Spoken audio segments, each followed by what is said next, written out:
Du 17 au 20 novembre, le festival Photomontier souffle ses 25 bougies.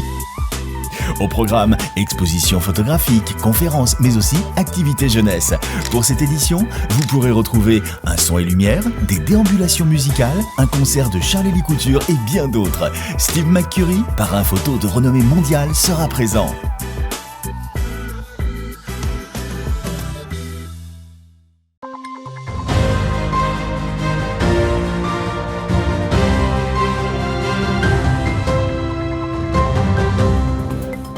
Bonsoir à toutes et à tous, bienvenue dans votre 15 minutes info de ce mardi 15 novembre 2022. Tout de suite, les titres de cette édition. À l'approche du 8e tour de Coupe de France, le Sporting Marnaval Club est à l'entraînement. Il affrontera ce samedi Bastia. Un reboisement massif avait lieu ce lundi dans la forêt de Ligny-en-Barrois. La commune est à l'origine d'un projet de grande ampleur. Et voici pour les titres. Je vous le disais il y a quelques secondes, le Sporting Marnaval Club disputera ce samedi pour la première fois de son histoire un match de 8e tour de Coupe de France contre Bastia, un club de Ligue 2. Ce n'est en revanche pas la première fois que le club dispute un match contre un club de ce championnat. Ils avaient déjà affronté l'AS Nancy-Lorraine en 7e tour de Coupe de France il y a 22 ans. Manon de Fontis a enfilé les crampons et a suivi leur entraînement cette semaine. Regardez. L'heure des derniers entraînements a sonné pour les joueurs de l'équipe de foot du Sporting Marnaval Club. L'occasion de perfectionner leur jeu à l'approche du 8e tour de Coupe de France. En effet, dans quelques jours, les Marnavalais affronteront Bastia, pensionnaire de Ligue 2. Ça fait 22 ans que c'est pas arrivé pour le club de rencontrer une Ligue 2. C'est la première fois pour le club qu'on accède au 8e tour. Donc déjà profiter. Après, l'objectif sportif, forcément, des gens qui rêvent un petit peu d'exploit ou de réussir un gros coup. Après, moi, en tant qu'entraîneur, déjà, quand on sait qu'il y a 4 niveaux, 4 divisions d'écart, pas rester dans le match le plus longtemps possible, ce serait bien. Les joueurs sont prêts à ne rien lâcher devant leurs supporters, attendus en nombre. De donner le maximum devant nos supporters, nos amis, nos familles, faire tout ce qu'on peut. Après, pourquoi pas chercher une qualification. Après tout, on joue un match pour le gagner. Le coup d'envoi de ce match historique sera donné le 19 novembre prochain à 13h30 au stade Charles-Jaquin de Saint-Dizier. Et regardez, à présent notre chiffre du jour, 14%, c'est le taux de chômage pour les personnes en situation de handicap contre 7% pour la population générale, soit 2 fois supérieur. Un reboisement massif avait lieu ce lundi dans la forêt de Ligny-en-Barrois. Je vous le disais en titre, la commune est à l'origine d'un projet de grande ampleur, repeupler la forêt avec 5500 cèdres et cormiers d'ici la fin 2023. À l'occasion de cette journée d'inauguration, les 200 premiers arbres ont été plantés par les élus, les élèves de l'EPL Agro de Bar-le-Duc et des classes de SECPA du collège Robert-Aubry, mais également par les partenaires du projet, Enedis, financeur du projet, et Reforest Action, spécialiste de la forêt. Un reportage de Thiago Gargovic. Ligny-en-Barrois est un précurseur en la matière.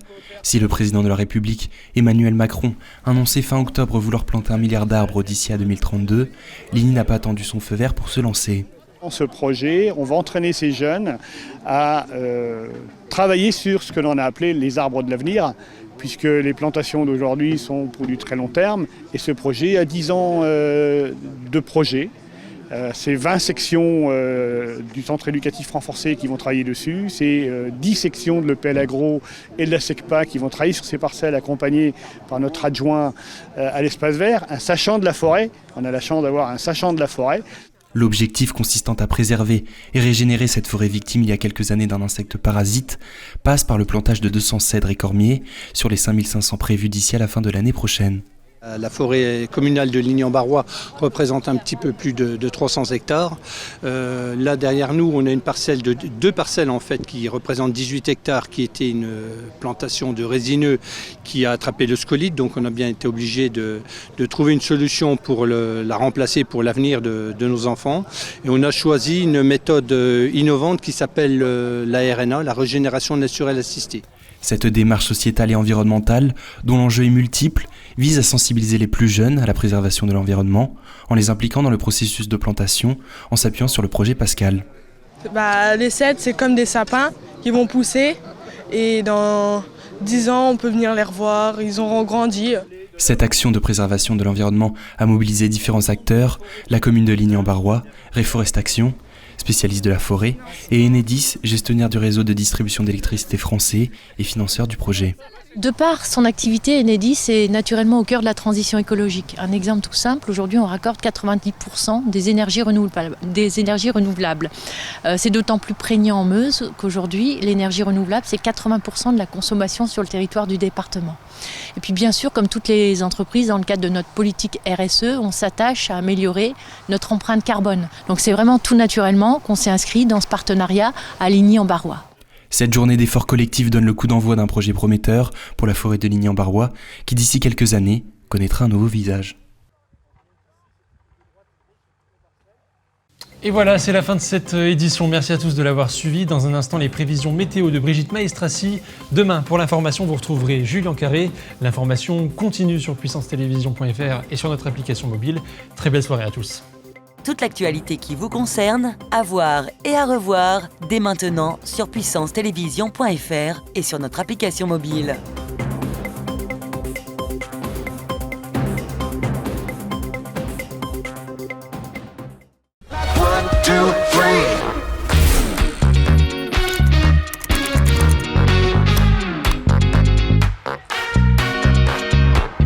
K-Suite, la solution collaborative éthique.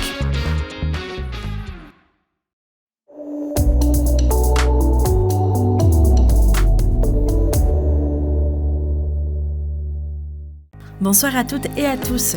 Le temps sera mitigé sur tout l'Hexagone ce mercredi 16 novembre avec du soleil à Nice et Toulouse et de la pluie à Bourges et Rennes. Les minimales seront de 7 degrés à Lyon et 8 degrés au Havre alors que les maximales seront de 21 degrés à Bastia et 19 degrés à Nice. Du côté de nos villes et départements, la pluie sera bien présente.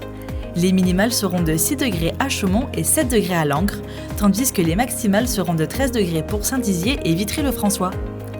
Demain, nous fêterons les marguerites d'Écosse et le soleil se lèvera à 8h et se couchera à 17h09. Belle soirée sur Puissance Télévision.